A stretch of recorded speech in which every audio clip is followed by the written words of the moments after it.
Morning. It's about 6:25 Sunday morning, and I was just kind of going through what I do first thing in the morning. Sometimes it's earlier, sometimes a little later, depending on how hard I work. But I do a walkthrough of every row, looking down it. And now that we're getting into these hotter months, bug pressure is always increased right now. So I'm going through and seeing if I see any nibble marks from bugs and such. I'm worried about, in the past we get the vine borer bug out here really bad. So like all of the zucchinis and the squash and the pumpkin, I gotta watch for those. I have some stuff I have to put on, but you gotta put it on early. And the way it works is it lets the bug get to the stem, but when it starts eating it, it dies. So the plant will absorb the spray, and it's completely organic too. It's all natural, but it works great. I have to look at the name of it. I forgot the name off the top of my head. But you dilute it with water. What's that? Something's laying in the... What do we got here? One random tomato plant got planted with a bunch of peppers. And it looks like deer. Deer happened to that. Or a raccoon. I'm leaning towards deer because raccoons like the fruit more. But this is what I do every morning. See, I'm going to have to stake these. We're supposed to get really high winds today, or this evening. I can feel it's a nice breeze right now, but these are going to have to get staked. If that stem creases down there, that would be one dead pepper plant. But so far, I don't see a whole lot of chew marks. This one's got a few. Let's see if we can investigate here. See? A lot of the times the bugs will hide on the undersides.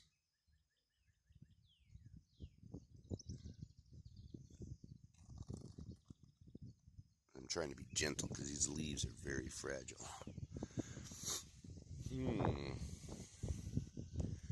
got a couple stunted ones there and there.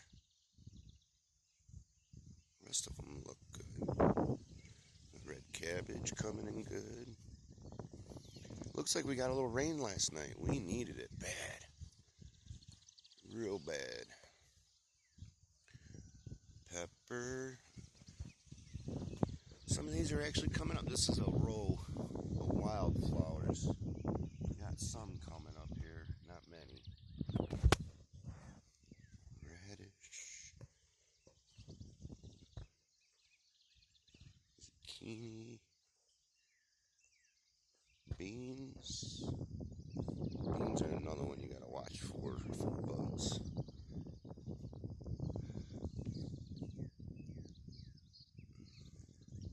See a lot of gnats and stuff flying around because yesterday was the fish application for these.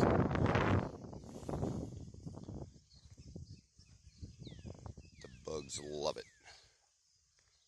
Man, these are the sugar snap peas.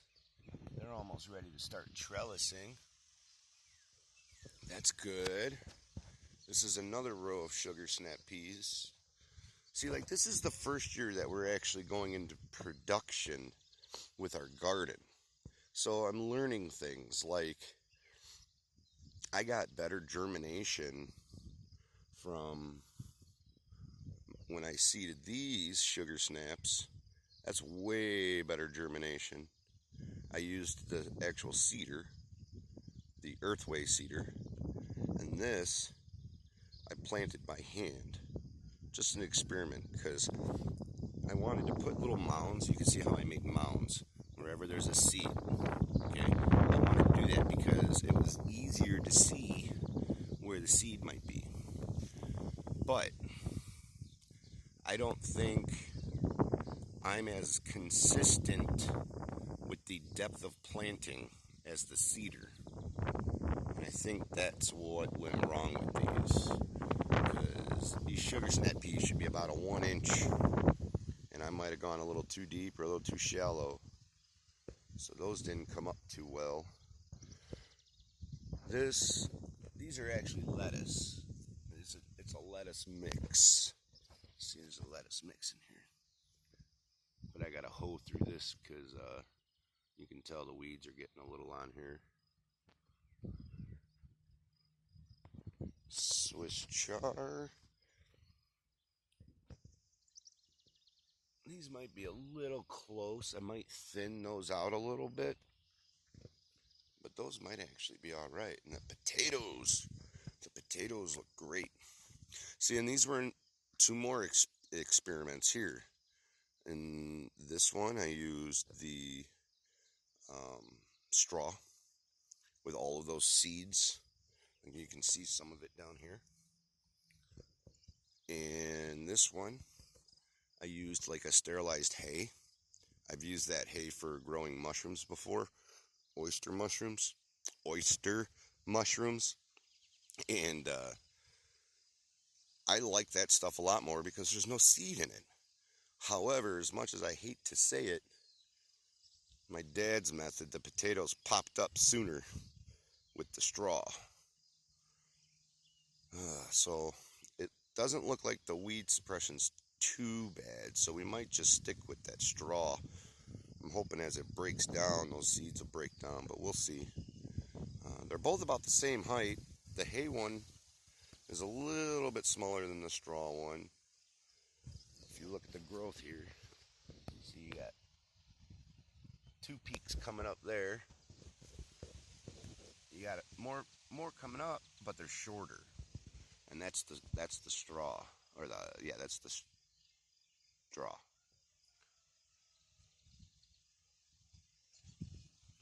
So these are all experiments, and as we go through this season, we have to fine tune these things. Like I have to look at my list, but some stuff has had horrible germination,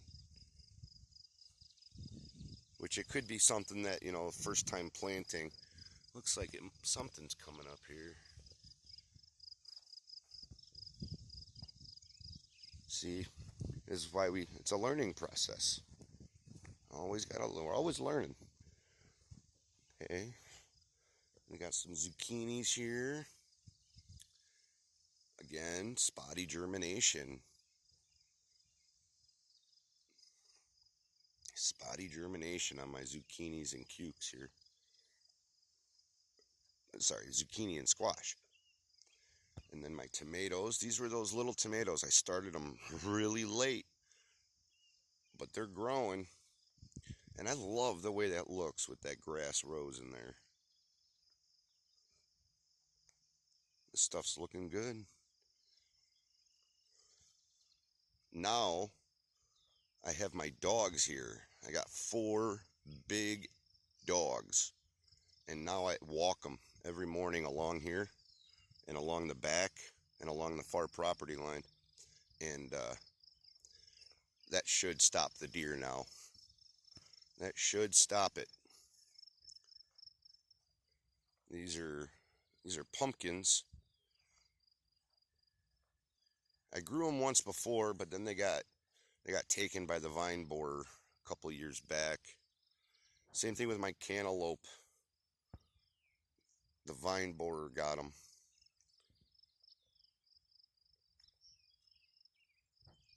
Pumpkin. These are pumpkin. Look at this. These are watermelon. and they're all popping up. I don't know if it'll be mature by this fall, but we'll see. These are two rows of watermelon. We got another row. These are pie pumpkins. Finally, they popped up. Good. These will be popping up next. These are pie pumpkins too. And then here's my corn. I have to go through and hill it. Especially today, we're going to get some high winds, and I want to hill it so that they don't blow this over. Luckily, it's not super tall yet, but if I don't hill it up, what happens, as you could see, oh man, it's so soft, I'm sinking in. See what happens? Okay, like this is leaning. If we hill them up, it'll strengthen the stem here, and it'll actually support a few extra roots coming out of there. See, what I need to do is I need to get a broad fork. And a broad fork it does vertical tillage. So instead of turning the soil over with a tiller or with a shovel, you broad fork it. So you stick this fork in and you just crack up the soil a little bit. That's how you encourage your roots to go deep. You don't want them to go shallow. When you till, you create like a hard pack at the bottom. However deep you guys till, at the bottom of that, it'll be tight. So what'll happen is your roots will try to spread across it instead of trying to go through it. Roots will always try to find the easiest path down. But if it's too packed, they'll start going sideways. That's why we want to encourage deep growth on roots so that you get a healthier plant, but a stronger plant. It's key. You know, same thing with potatoes. You know, they can grow roots all the way up their stem. So plant it deeper. It'll give it a way better chance of surviving. Oh, I gotta do that compost pile tomorrow. But here's the update. We're looking pretty decent. I can't believe I've been able to keep the weeds down as much as I have. But that's the update. We got some rain last night. I don't see much bug pressure at all, so that's great. And then today all I have to do is fertilize those pumpkins and the corn. Everything else was fertilized. So I have that. I have to hill the corn. And I got to harvest some more kale. So that's a fun-filled day. I really hope that these videos help you learn some stuff. Because it's kind of, I'm learning too. Like, I know a lot about plants, but I'm still learning. Some of these plants I've never grown, and vegetables some of them are touchy. So I'm still learning the ways. But I feel like I'm on the right track. So that's nice. Like, these are looking great. Look at that growth in there. So, I guess keep farming. And if you accidentally kill something, don't worry about it. Just plant another one. Learn from it. I really hope I don't get these the tomato worms, those big green horned worms. They'll take down a whole plant. I got some special stuff for them. And the way I find those are the masters of camouflage. The way I find them is I come out at night with I have an ultraviolet flashlight. That ultraviolet flashlight makes those caterpillars, only the green horned worm for the tomato caterpillar, it makes them glow like they're radioactive.